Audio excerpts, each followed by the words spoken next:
Hi fiber friends, how are you? Welcome to my channel. My name is Lisa, also known as Fiber Nymph. We are out here in my porch room today on this beautiful sunny Sunday. It is May 19th and I am so glad that you are here to visit with me today. There are show notes in the description box below this video on YouTube. I have links to all of my project pages, both on Ravelry and on my project blog, which is called My Favorite Day. If there's anything that I talk about today that you can't find in the show notes, feel free to leave a comment and I will be happy to answer you as best I can. There's also a thread up for this episode in our Ravelry group, the Fiber Nymph Dye Works Ravelry group. And I also post all of the show notes in my business blog, which is the Fiber Nymph Dye Works website. Just click on blog in the top menu and that will also take you to the show notes. So you can find the information lots of different places. And again, leave a comment if you need something that I did not mention or highlight. You can also email me, lisa@fibernymphdyworks.com. That is also a good way to reach me. All right, so last thing about the YouTube channel, I do have a membership available. It is a just one level membership. It gets you a little bit of extra content every month. I usually post at least one video. Lately it's been one video, but it's either something fiber related that I don't go into detail here on the main channel or the main videos, or else it's something completely unrelated to fiber, but something that I'm doing in my life. I've taken you canoeing with me, kayaking, hiking, all kinds of different things. So there's a little bit of everything. So if you'd like to check that out, you can check the join button that is also below the video here on YouTube. Okay, so let's get into some specific announcements before we get started.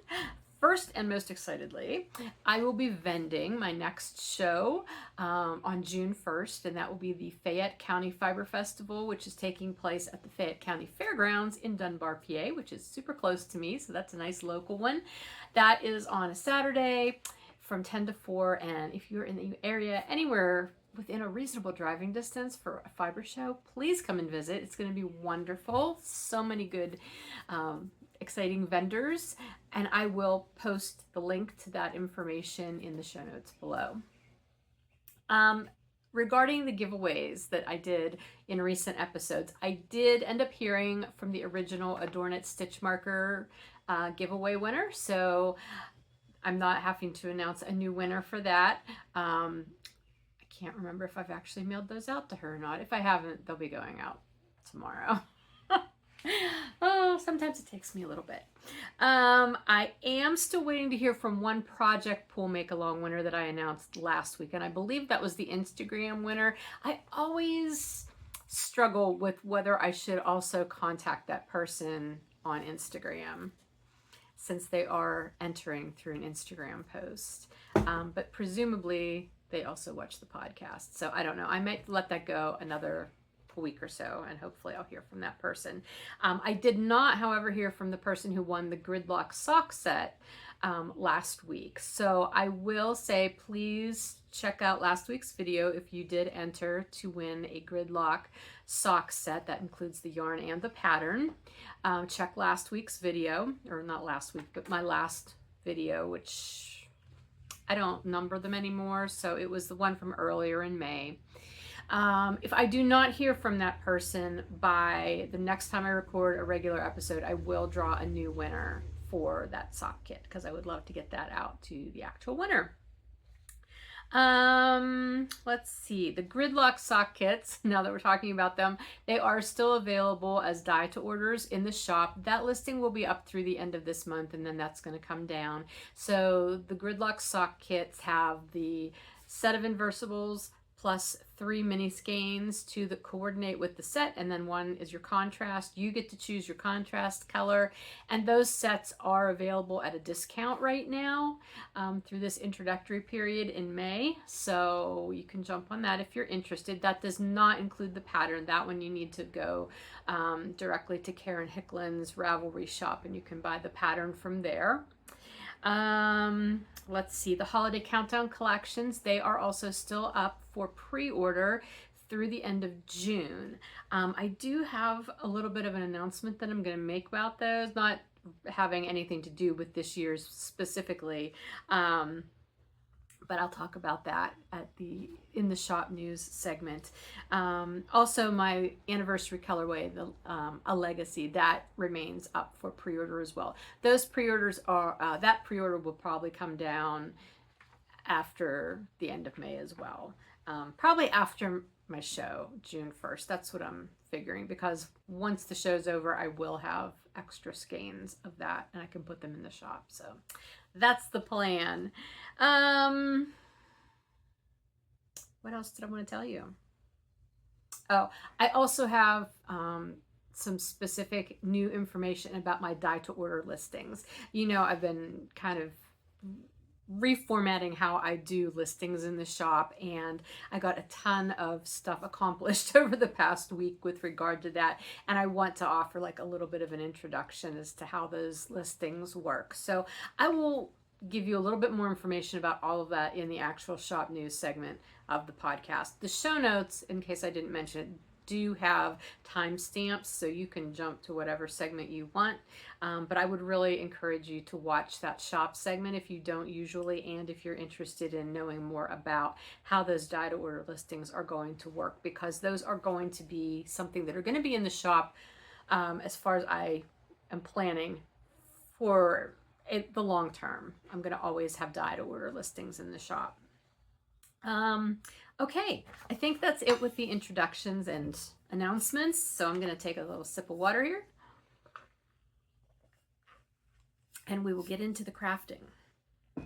I have one finished object to share with you today, and this is my weaving project that I was working on last time, and it is finished, and I'm so happy with how it turned out. Isn't it pretty? It's so soft. Oh my gosh. This yarn bloomed so nicely when I soaked it. So this, sorry, a little cat hair. There's always going to be one because cats. Anyway, I wove this on my 10-inch Ashford rigid heddle loom, and I used a 12.5 dent heddle, and the yarn that I used was CC's wool. The Yarn Baby yarn, except I didn't have the full giant Yarn Baby skeins. I had like half skeins. So this is a light fingering. It's 100% superwash merino, but my goodness, it poofed and bloomed so nicely. I just love it. So this ended up being, I haven't done the actual final measurements, but I'm going to say it's at least 6 feet long. So it's a nice lengthy scarf. I had 3 different colors, which you can see there in the warp. We had the darker color, medium color, and then this lighter color. I did explain last time that these were some yarns that I purchased way back early in the pandemic when Maryland Sheep and Wool had gone virtual, and I tried using them for a top. Didn't work out, and so I ripped it, and so I have the yarn, but I don't have any of the labels, so I'm not 100% which colors were which, so that's why I'm not really naming them at the moment. But what I did, I divided the warp up into 3 separate sections, equal sections.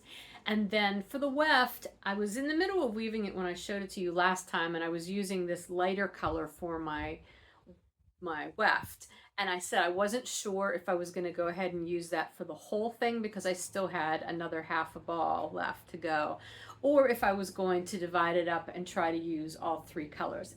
As it turned out, and as you can probably tell, I did use that light color throughout. That is my weft the whole way through, and I'm really happy with that decision. I love the effect that it gave. Yeah, I'm happy with everything about this scarf. I'm probably not going to keep this one for me. I'm probably going to offer it up for sale. I may take it to my show first, and if it doesn't sell there, then put it in the shop, or I may just put it in the shop. I just don't really know right now. Usually when I put woven things in the shop, I like to have more than one and go up in the shop at one time, and right now I only have this. I actually do have another Another scarf that I wove,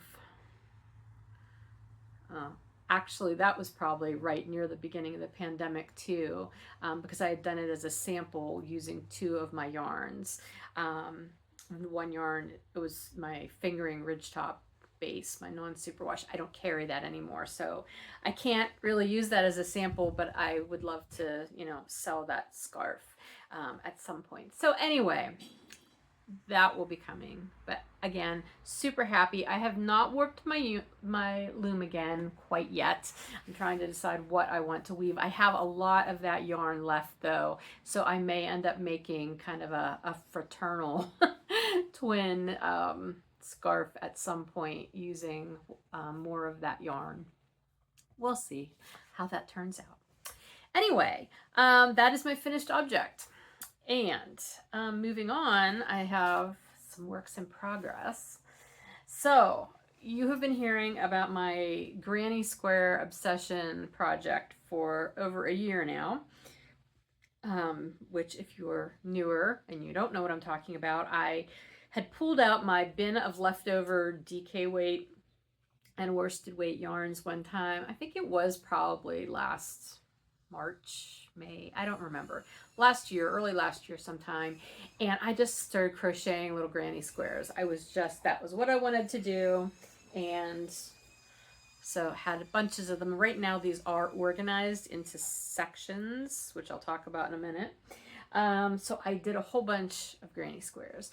And so then I finally pulled it back out when I was organizing my stash room earlier this year, and found the bag that had all those squares, and I'm like, okay, I really should do something with this. So I decided I laid them all out to see what I could come up with, and I had enough basically to do like a 9 square by 12 square throw. Wouldn't been, you know, been like a lap blanket size. So I thought, okay, that's what I'm gonna do. And so I started joining them with this undyed Mountain Tweed Merino DK.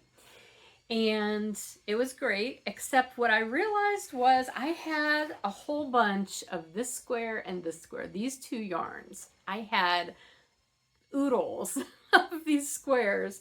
This had been a full skein of yarn that I had ripped a project out that I had originally made with this and then just wound it back up. And so somehow that full skein got put in my stash of leftovers. And then this was also a full skein. This was some Leadingman Fiber Arts that I just had for a long time and never used, so I decided to use it for squares.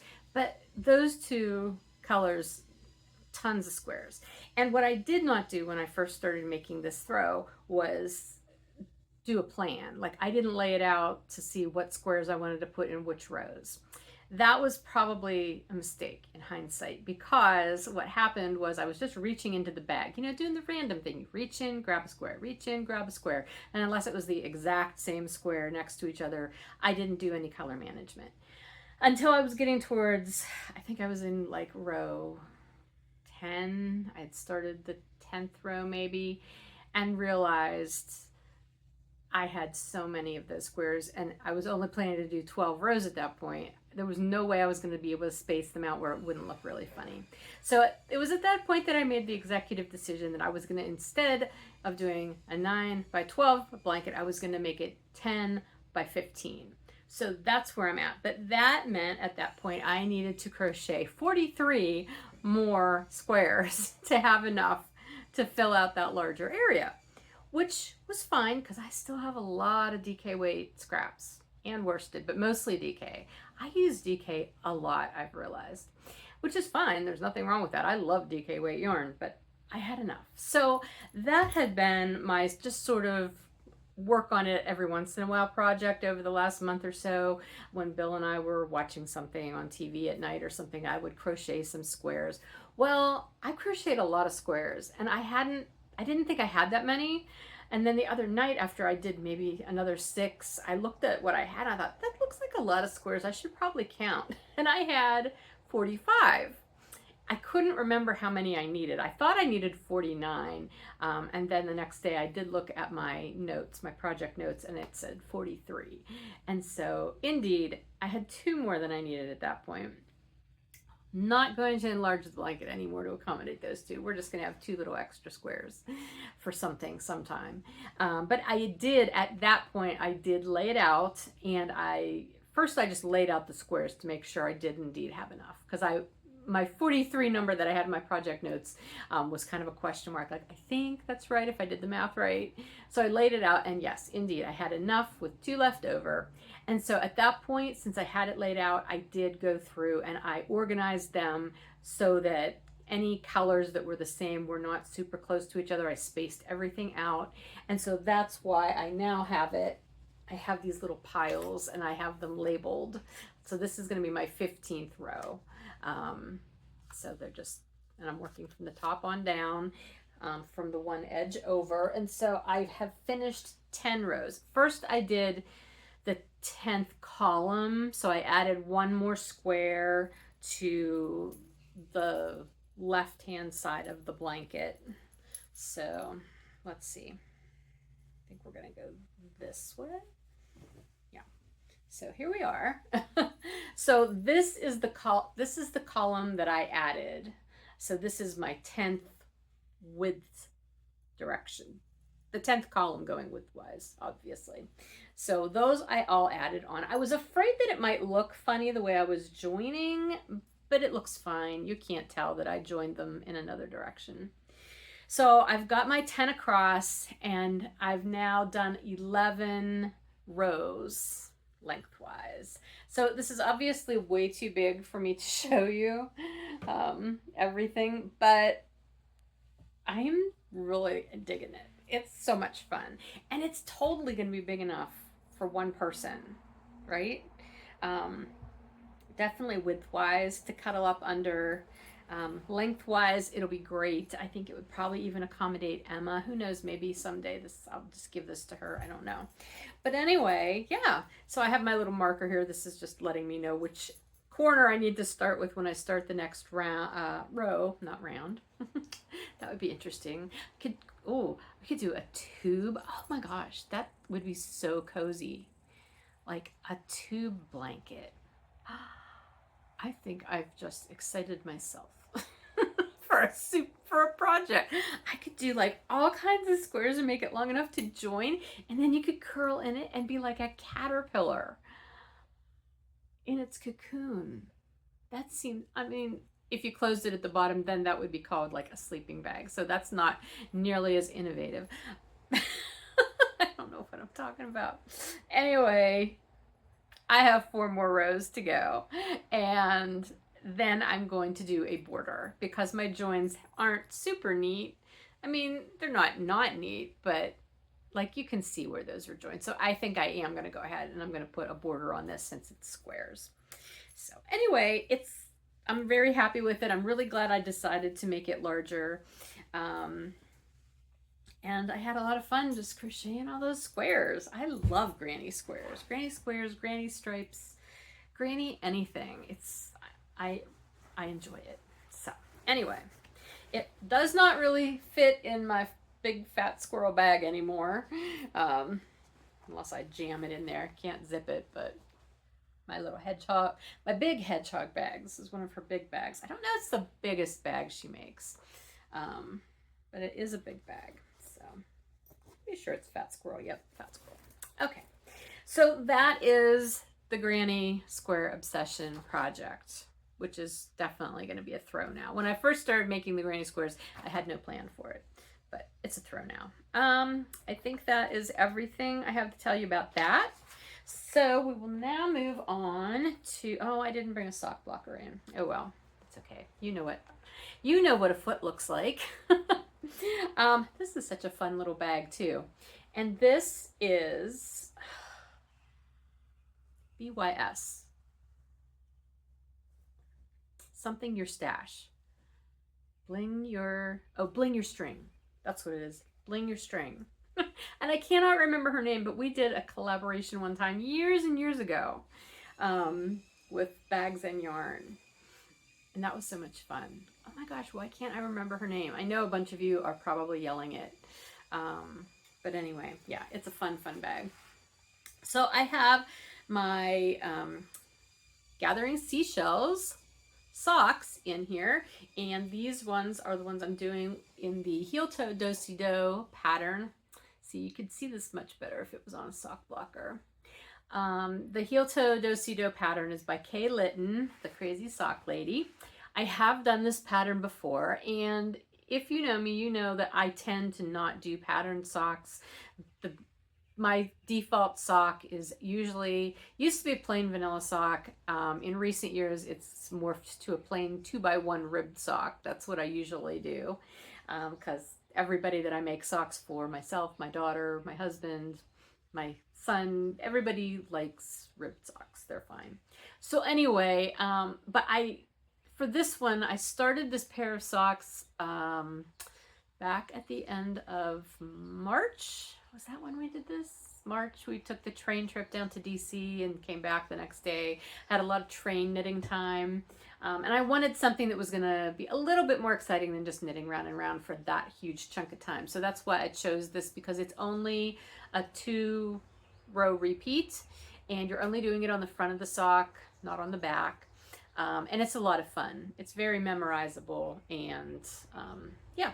So these socks are for me. I did make Bill a pair of socks out of this colorway when I first came out with this colorway, and then I sort of regretted it. Not really, but I really love this colorway and wanted a pair of my own. So I'm getting this pair. So the first sock is finished, and the second sock, which hopefully I can pull out of here and have not pulled, no, stitches are still intact. I am on the gusset decreases. So working our way out the foot. So I did not use contrasting yarn for my heel. A lot of times I'll do that with self-striping. I'll use a contrasting or coordinating little mini for a heel and toe, but I didn't. I just did the self-striping, and then once I finished the heel turn, I broke the yarn and got back to the right color that would come right after that red stripe, because that earthy red stripe, that was where I stopped for my heel flap. So I did color management to make sure that that lined up, which is often what I do. If I don't use a mini, that's what I do, because I like heel flap and gussets. I'm not a short row heel person. And I used to do afterthought heels. I don't tend to do them anymore just because I don't feel like they fit me as well as a heel flap and gusset. And I really enjoy doing heel flaps, so why switch? So okay, that is that project. Anything else I'm actually working on? No. I did start a new spinning project though. So let's go to that. Gonna be a little crinkle here as I show you, well, as I show you what's left of the fiber. This fiber is some very well marinated stash. This is from Keegan Lane Yarns, who you might know as Melissa or Melia Bella on Instagram and probably Ravelry and other places. She used to dye yarn many years ago. She hasn't in quite some time, but back in the day when she was dyeing, and it was right around the time that I started dyeing, it was very early in my dyeing career, she and me and Heather from Highland Handmaids, who does not dye under Highland Handmaids anymore. Matter of fact, she didn't dye for several years. I think she's back at it under a totally different name though. I'll have to look that up because I remember seeing that on Instagram at one point a couple months ago maybe. I don't remember what she's dyeing under now. But anyway, yeah, well, the three of us used to do a yarn club. And I don't remember if we did yarn or I'm trying to, it's been so long. I feel like we did both yarn and fiber, or maybe we did yarn a couple times and then we did fiber, or maybe we just did fiber. I honestly cannot remember. But this is the third installment of the Trifecta of Awesome. That's what we called ourselves, the Trifecta of Awesome, round 3, shipment number 2. Oh yeah, because each of us did a shipment for the club. So there was 3 shipments. This was the 3rd time we had done it.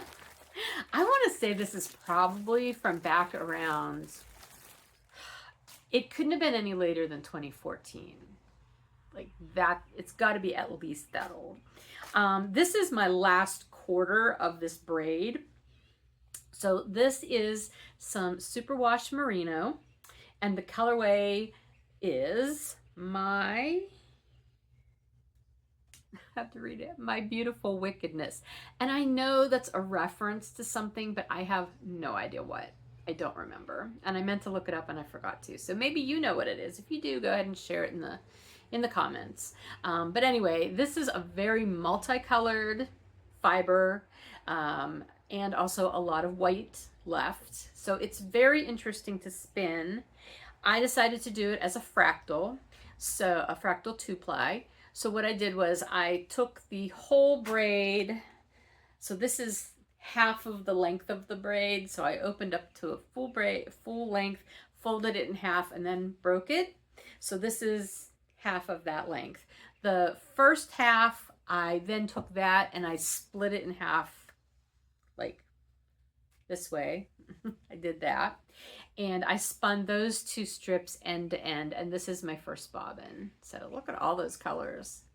It's crazy. I'm using my Ashford Traveler, which is a double treadle, double drive, and I use the double drive tension. Like I don't use, it also has a Scotch tension knob, like you could hook it up to do Scotch tension. I've never used Scotch tension on that wheel. I really like the double drive feature for tension. So anyway, here we go. That is my first bobbin.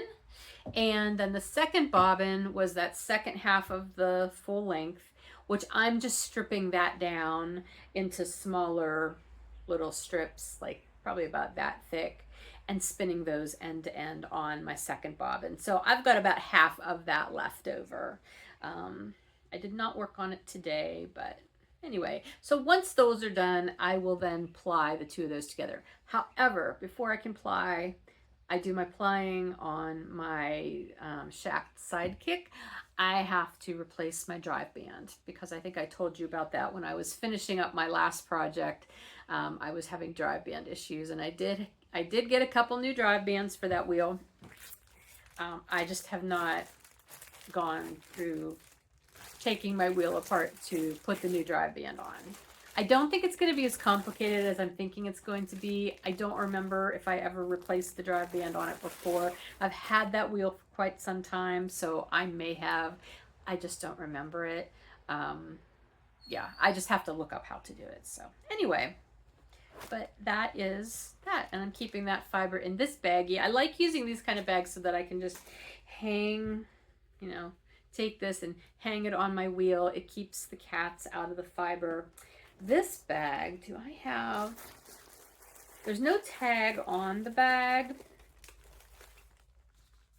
Oh, it's Frog Peak Creations. That's who made that bag, Monique Groom. I have no idea if Monique is still making bags. She's from British Columbia. Anyway, she may be. I don't know. I think she used to watch the podcast too, so maybe Monique, if you're still watching the podcast, let me know if you're still making bags so I can let people know. Anyway, what else is in here? There's a movie stub from August of 2018. I went to see, it says Christoph, I think, wasn't there a Christopher Columbus, or not Christopher Columbus, Christopher Robin movie? I'm pretty sure that's what this was. My son and I used to go see movies all the time, and I would knit while we watched movies, and then the pandemic happened and we stopped doing that, and we really have never gotten back to it. I miss those days. I really liked going to see movies with him. I'm pretty sure that's what that was, though, Christopher Robin. And then this little tag just came with the fiber. It's just like a little, you know, yarn fiber information tag that you can put on your finished yarn, which is what I'm always so bad at doing with my finished hand spun. Anyway. Alrighty, so that is that. That's everything that I have worked on. I have not started a garment. So I mentioned last episode that I wanted to start making some cotton or other plant-based fiber yarn tops for summer, because I'm still having my issue with wool, and it's also getting way too hot to wear wool anyway. So although it got really cold again after I got like my summer clothes out and put my winter stuff away, and of course I put all my sweaters away because I hadn't really gotten to wear them this winter anyway because of my unexplained itchy rashy kind of thing reaction to wool. Yeah, and then it got cold. So I did end up having to pull out some warmer things. I can't remember if I ended up putting on, Bill and I were going somewhere. I may have like worn a shawl, you know, bandana style shawl around my neck, and that was okay. Anyway, we're past that point. So now I would like to start making a top. I would like to do a crochet top first, because I'd like to do something that has a very open stitch pattern that you can achieve. I can achieve better, I think, through crochet than through knitting, without having, you know, you can do a lot of lace. And I had talked about wanting to do something with that hempathy, that nice orange hempathy I showed you last time. Thank you, by the way, for all of your recommendations. I got some really great ideas, and I have queued all of them. They're all in my queue, so I have them, and I may end up using one of them. I did have the idea, though, that I could just make another love note, because a love note is a fingering and a lace weight held together for a DK weight. I could just use that yarn to make a love note, because the love note was the sweater I was wearing that set off all of my itchy issues back in January. I feel like it would be fitting to like just make myself a different love note. So I thought about that. And then also someone else mentioned a ranunculus, and I swear I think I'm the only person on earth who has never made the ranunculus. So that's also a possibility. I'd just make any of them with short sleeves, you know. So those are possibilities knit-wise, among with a whole bunch of other patterns. However, I would like to do something simple and crocheted, and I was watching Tommy from Moonstone Dye Works. She's been recording episodes again after quite a long hiatus. She was gone for probably over a year without any episodes, but she's put 2 up recently, and she's been crocheting, and she's just having a lot of fun doing, like, you know, not even really using patterns, just following like video tutorials and then making them be what she wants them to be, which I totally applaud. That's how I like to make things too. So yeah, I enjoyed watching her. However, she's using a lot of wool scraps, which is great too. I would love to be able to use that, but I don't want to do that right now, since who knows if I could wear it or not. But I did go through my stash, and I do have several sweater quantities of cotton yarns, hemp. I have some linen. I don't know if I have enough linen for me. I know I bought linen to make Emma something at one point, and I never made it. The thing is, all of my cottons, and believe me, I don't have nearly as many cotton sweater quantities as I do wool. Like, I've got a lot of wool. I just have a small collection of cotton because I've never really used it much for making things for myself. Anyway, the thing about them is they're all solid colors. And while that's great, and I like solid colors, I feel like since I'm not an exceptional crochetist, my errors would be much more visible in a solid color than in something that is like variegated. So I was out shopping the other day, and I ran into Joann's and wanted to see what they had cotton wise. And you know, they had, aside from dishcloth cotton, which is, you know, I buy that at Joann's, but I figured they probably had other cottons as well. And I came across these 2 colorways, and this is some premium yarn. Knit and Crochet is the name of it. The product is Essential Cotton. It's 100% cotton, 180 yards for 100 grams. So that would be, that's actually pretty heavy, huh? That's almost like an Aran weight. in my brain when I was looking at it, I thought that was lighter. However, I'm not making it anything dense. Like this isn't going to be a tightly, densely made project with these. I bought 6 balls of each of these. Anyway, see, I was going by the hook size. The recommended hook size for this yarn is an F. An F-5, so I guess that's an F, 3.75 millimeter. And knitting needles, they recommend a 5. Now a 5 I would certainly not use for an Aran weight yarn. I would use a 5 on a DK. That's why I was thinking it was more of a DK, but if it was a DK, that yardage is kind of off for 100 grams. DK is usually closer to 230. I don't know. I don't think that's going to be essential for what I want to make, so I'm not worrying about that. But anyway, I got these 2 colors. This one is called Iditarod, which is really pretty, blues, and it's mostly just a lot of different blues, and you can still see some white through it. So that's pretty. And I don't think that's black. I think that's like a really dark navy in there. So there's that one, and then this one is called Santa Fe, which has, there's some, is this the one? There was one. See, this is the kind of yarn that like you can have 6 of the same balls and yet some of them look way different. Kind of like Noro, you know how, because of the way the colors are wound in there. So this does have a green in here somewhere, I think. Or maybe I'm thinking about one of the other colors that I did not end up buying. When I went into Joann's, I told myself, you are buying 1 sweater quantity. That's it. That's it. You're not going to get sucked into buying multiples because you don't have the best follow through on these kind of projects. I lied to myself. I bought 2. I had a coupon. It was a really good deal.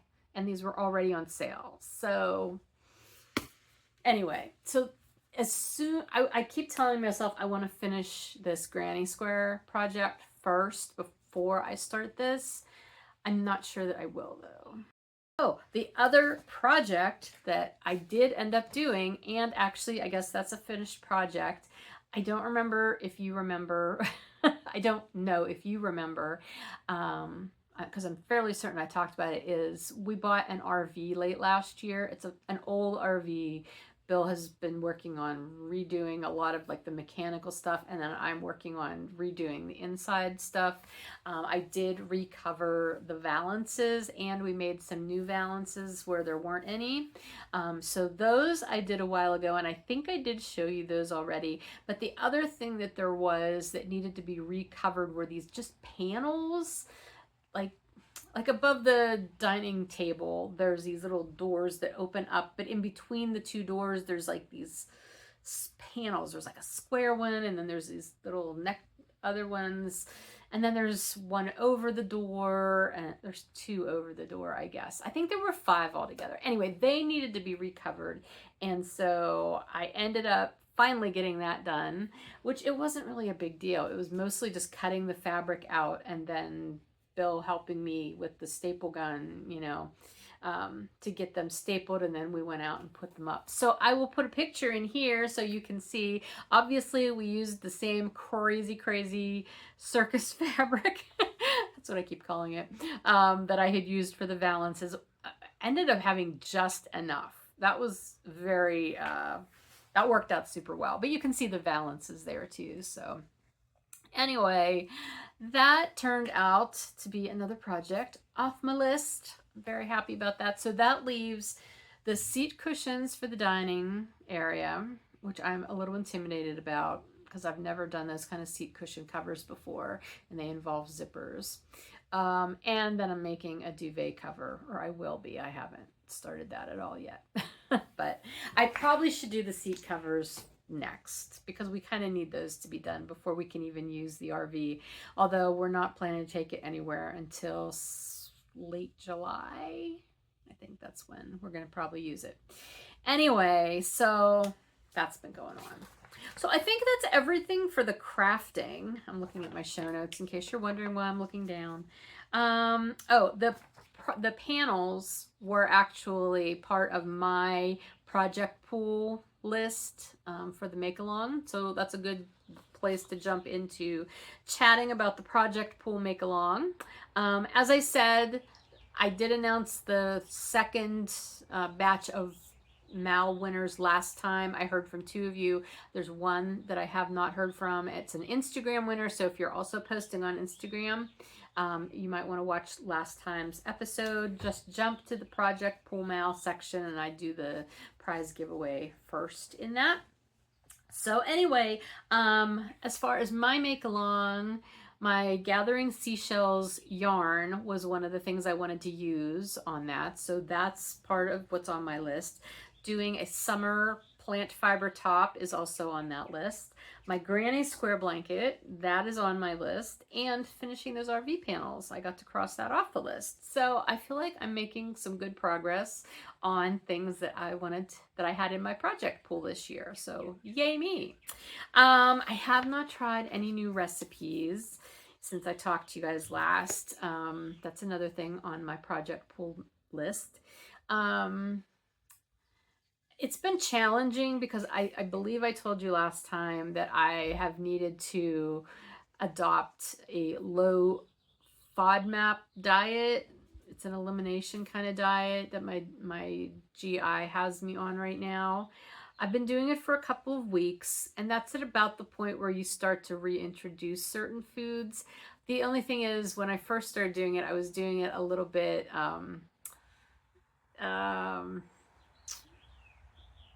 I'm trying to think of the right words. I wasn't doing it super strictly. And she didn't emphasize for me to do it like 100%. She's just like, try to eliminate as many of these foods as you can, see if it helps.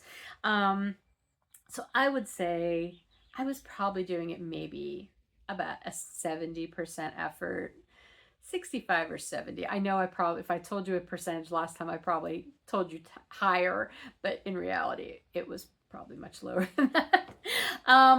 But then, as I got into it, see, part of it was there were foods in the house that only I eat, but there were things that were not on that list that I could eat. And so I'm like, well, I'm not throwing good food away. So I wanted to get rid of those. So I ate those. And then it was a matter of finding, like especially the gluten stuff, like finding gluten-free food. I have spent a small fortune buying various and sundry gluten-free breads and crackers and pretzels and snacks and things. That stuff, no joke, man. If you have celiac and you have to buy that stuff, like, that's a budget line item, because that is not inexpensive. And honestly, at my point, like, I'm trying to find stuff that tastes good, you know? And I've been pleasantly surprised. I might do like a little side video sometime about my experience on this diet. That being said, some of the gluten-free stuff is actually really, really good. There's some things that I found are super tasty. Other things I bought and I'm like, oh, this tastes, it either tastes like nothing or it's just like, ugh, the texture's off. I'm struggling with it, but I'm trying because I also know that it's making a difference. That's the thing here. It is making a difference. I am feeling better. Like for the main the reasons that my doctor put me on this to see if it would help, it is helping. So that has therefore increased the percentage of how much I'm trying to stick with this diet until we get things figured out, what bothers me and what doesn't. So yeah, I am dedicated to doing this and seeing it through and trying to figure this out. So anyway, but yeah, that's why I really have not gone into any new recipes. It's been more a challenge to try to retrofit recipes that we all already like into something that I can make for Bill, who eats meat, and for Emma and I, who do not eat meat. We do eat seafood, but not meat, fish and seafood. And for me, who can't have the gluten, but Emma, who can, or the various vegetables or seasonings that I cannot have right now on this, and she can and likes. So I'm essentially, in a way, making 3 different variations of meals every night. And so I'm not trying new recipes. I'm just doing what I know and doing it as best I can right now. I'm sure it'll be fine, but it's been interesting.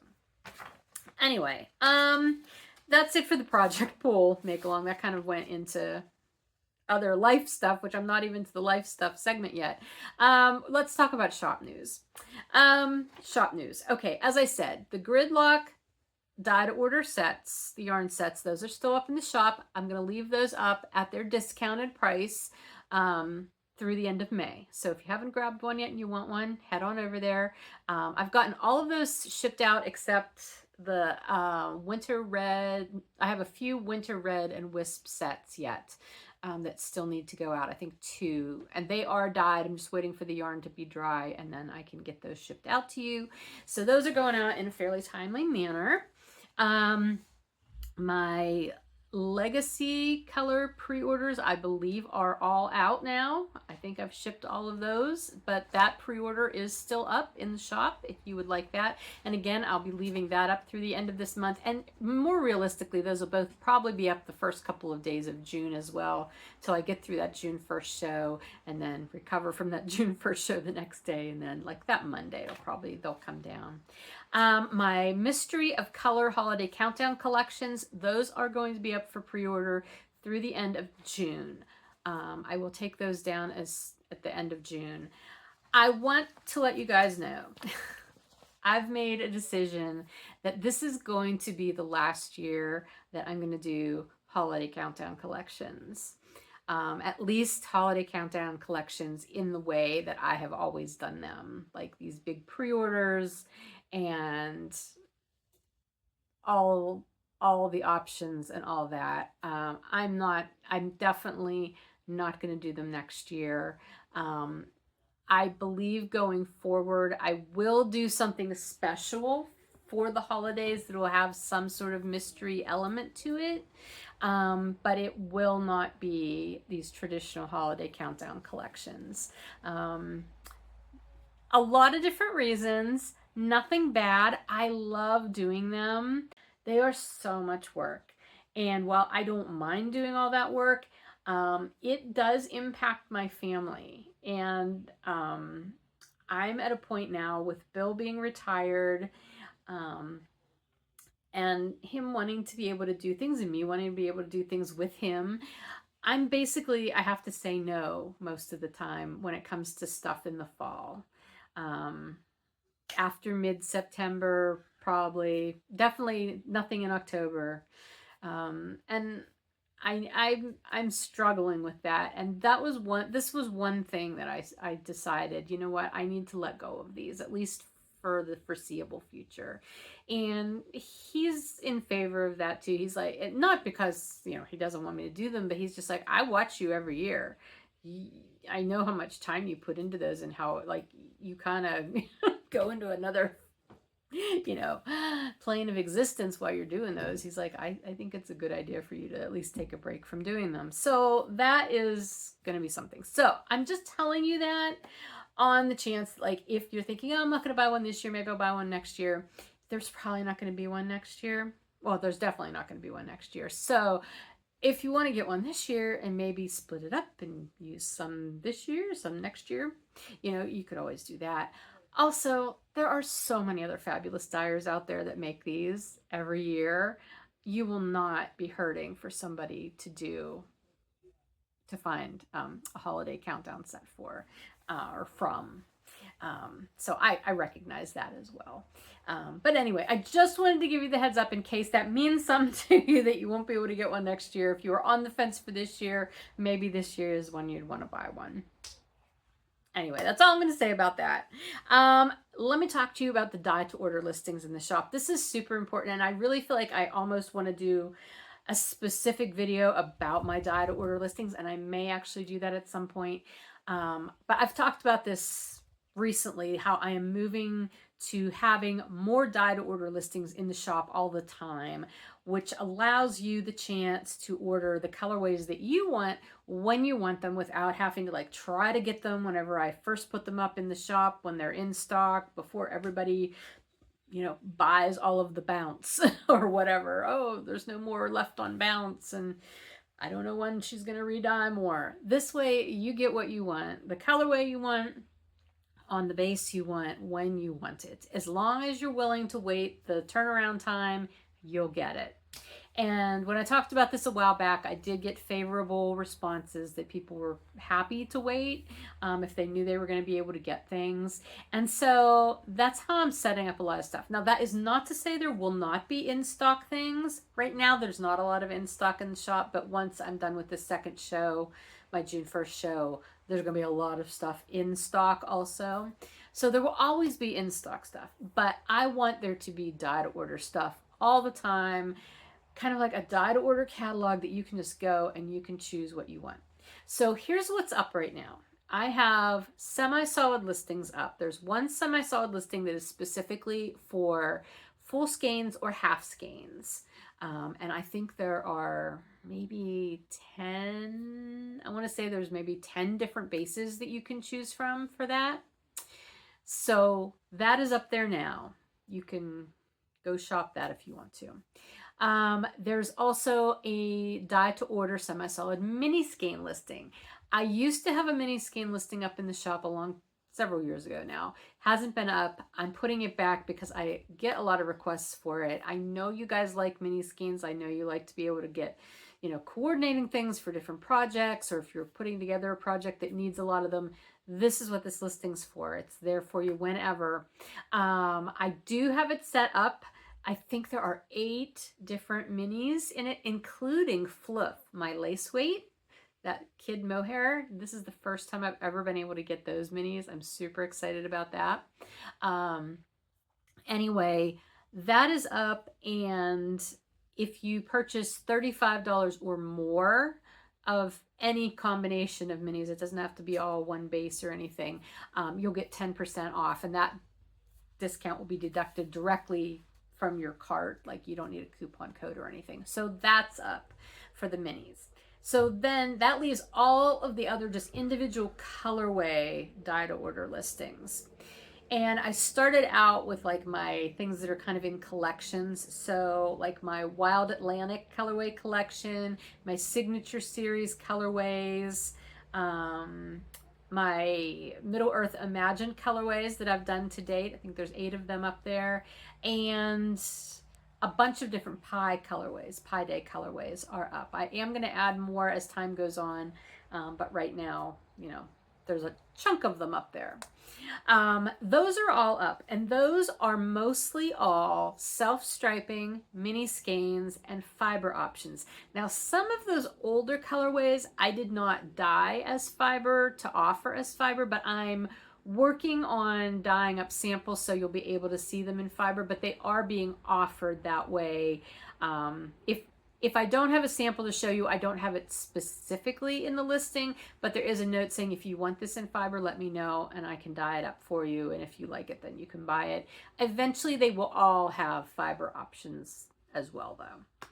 So that's in the shop. Now, a fun thing that I was able to do with those listings is for anybody who's buying a self-striping skein, once you have that chosen at the top of the listing, there will be a little extra thing that'll pop up saying, would you like a coordinating mini? And if you do, you check the box and it just adds $3 to your order. So that is a discounted price for a mini skein, because right now my mini skeins are all priced at least $5.50 or more depending on the base. So it's just a flat fee, $3. You can get a coordinating mini. You can specify what color you want in a note when you place your order, or if you don't send a note to me, then I will just send you one of my choice from that colorway for your mini. But I thought that would be a really good compromise between not offering minis at all with the dye to orders and the free mini that I always offer whenever I'm promoting a new colorway with pre-orders, because pre-ordered self-striping yarn comes with a bonus mini that just comes with it. I cannot feasibly financially offer that with all dye to orders, but I thought at least offering the discounted mini would be a good compromise with that. So I hope you'll like that. If you have any questions about any of the listings, this is a bunch of this, my web guy and I just got into place this past week. So I am still working on making sure all of the text is correct in all of the listings to explain like that extra mini, the, you know, the $3 mini thing, and just to make sure everything is very clear. If you see anything in a listing that you don't understand, or you think, hey, that doesn't sound right, please feel free to email me and I will definitely look into it and straighten it out and let you know what's what. But I'm really excited with this aspect of the shop. It's a direction I want to move into because that allows you a whole lot more flexibility in what you can order and when you can order it. Right now, I will also say all of my dyed orders say a 3 to 6 week turnaround. I'm pretty sure that's the turnaround time. That's a very long turnaround time.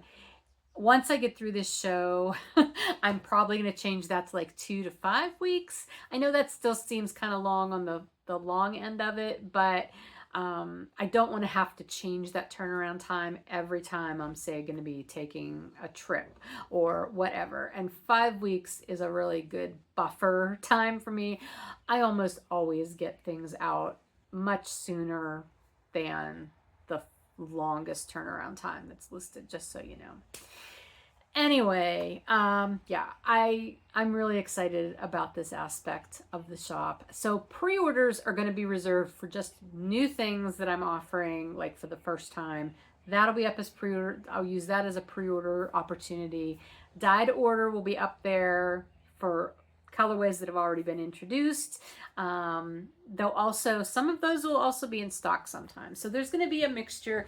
The easiest way to see things right now is when you're in the shop page. On the right hand side, there is the navigation bar. This is if you're on the desktop. If you're on your phone, which I did just realize a large portion of you look at my shop on the phone, just go to the menu. I think on my phone it shows up on the top left corner. Wherever you see the menu for the shop, you can see I have pre-orders, dyed orders, and in stock. I don't know that it's in that order, but just click on those and you can see what of those categories are in the shop at all times. And that will make life so much easier for you. And again, I'm still working on that to make sure all of that is accurate. But it's a process. So anyway, that's what's going on with the listings. As always, please stay tuned to your newsletter because I will be highlighting a lot of this stuff in the newsletter coming up. And that's the best way to find out about that. Okay, let's see. I know I'm probably close to an hour now, but I'm just going to go through some life stuff super quick. This is my last week to get ready for my show coming up on June 1st, because next weekend we are going to be taking a few days over the Memorial Day weekend here in the U.S. to head down to North Carolina to visit with some family. That's going to be a motorcycle trip for Bill and I, so I'm really excited about that. I have not been out on any of my bikes at all yet this year. That's weird. I usually have been, but I haven't. So looking forward to that. After the show, I'll get back and I'll have like a week and a half to get ready for our Rideau canoe trip, which we do have mostly planned. We're still waiting to hear back from a marina in Ottawa to see if we're going to be able to dock there overnight. But we have other options even if that doesn't work out. So anyway, so that's coming up. What else? After that, yeah, I can't even think about after that right now because that takes us all the way to the end of June. Let's not think about that yet.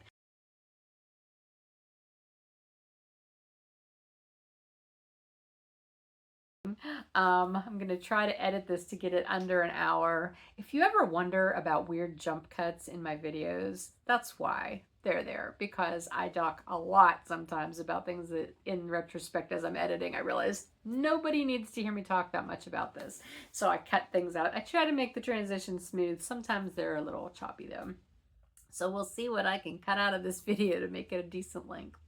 Anyway, yeah, I will talk to you again. It'll be after my show on June 1st, but before we head to Canada later in June. So I hope y'all are well. I hope you have a really nice end of May.